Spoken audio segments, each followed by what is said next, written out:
আমার ছোট্ট ননদের আজকে জন্মদিন, কেক নিয়ে আসার দায়িত্বটা পড়েছে আমার উপরে।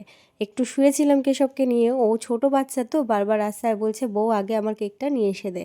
তো তার জন্য রেডি হয়ে বেরিয়ে পড়লাম। আর আজকে বাইরে ভালোই ঠান্ডা লাগছে, আর যেহেতু বাইকে করে যাব, আমার ঠান্ডা লাগা মানে কেশবেরও ঠান্ডা লাগবে। ওর ওর অলরেডি ঠান্ডা লেগেই রয়েছে, তার জন্য টুপিটা মাথায় দিয়ে সাহা বলেছে টুপি পরেই যেতে হবে।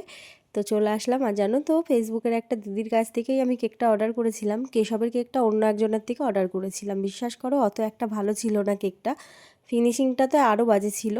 তো এখানটায় চলে আসার পরে যখনই বাইকটা করে নিয়ে আসতে যাবে, দেখছি গাড়িটায় কি হয়েছে আর স্টার্ট নিচ্ছে না। তো আমাকে এখানটায় টোটো করে পাঠিয়েছে, আর টোটো করে নিয়ে আসতে গিয়ে কেকটা এত ভারী ছিল, আর ভয়েও আমি কেকটা টোটোর মধ্যেও রাখতে পারছি না, পুরো ঘেমে গেছি, এত গরম লাগছে আমার। তারপরে এসে তাড়াতাড়ি করে চুড়িদারটা পাল্টে নিলাম, আমি রেডি হয়ে গেছি। এখন আমি যাব নিচে। চলো, কেশবকে তো আমি আগেই রেডি করিয়ে দিয়েছি, ওর ঠাম্মিও রেডি হয়ে গেছে, এখন শুধু আমার ছোটো মা রেডি হবে, তাহলেই হয়ে যাবে। এই দেখো, কেশবকে এই নতুন একটা সোয়েটার পরিয়ে দিয়েছি, এটা ওর মেজো মা ওকে দিয়েছিল। কেমন লাগছে বলো তো, সোয়েটারটা তো আমার ভীষণ পছন্দ হয়েছে। আর কেশব এখন নতুন একটা জিনিস শিখেছে, যেটা ওকে কারেন্টের এই বোর্ডের কাছে নিয়ে যেতেই হবে। একবার সুইচটা অন করবে, একবার অফ করবে, এটা হচ্ছে ওর একটা নতুন মজার গেম, যেটা ও ভীষণ পছন্দ করে। আর দেখো, ছোটো মা রেডি হবে, সিঁদুরটা পরবে, ওর জ্বালায় পরতেই পারছে না।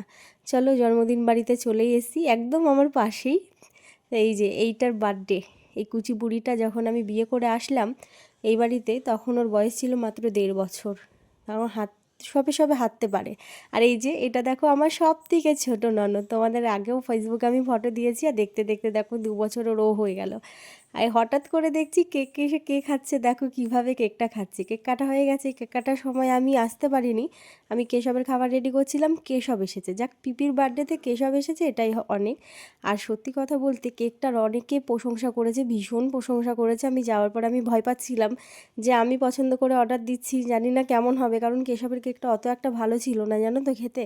আর এই কেকটা এত সুন্দর ছিল, না বেশি মিষ্টি। আর ক্রিমটা তো সবাই বলেছে ক্রিমটা এত সুন্দর, হাতে লেগেও থাকছে না, মানে তেলা তেলা একটা ভাব নেই অতিরিক্ত, ভীষণ সুন্দর ছিল।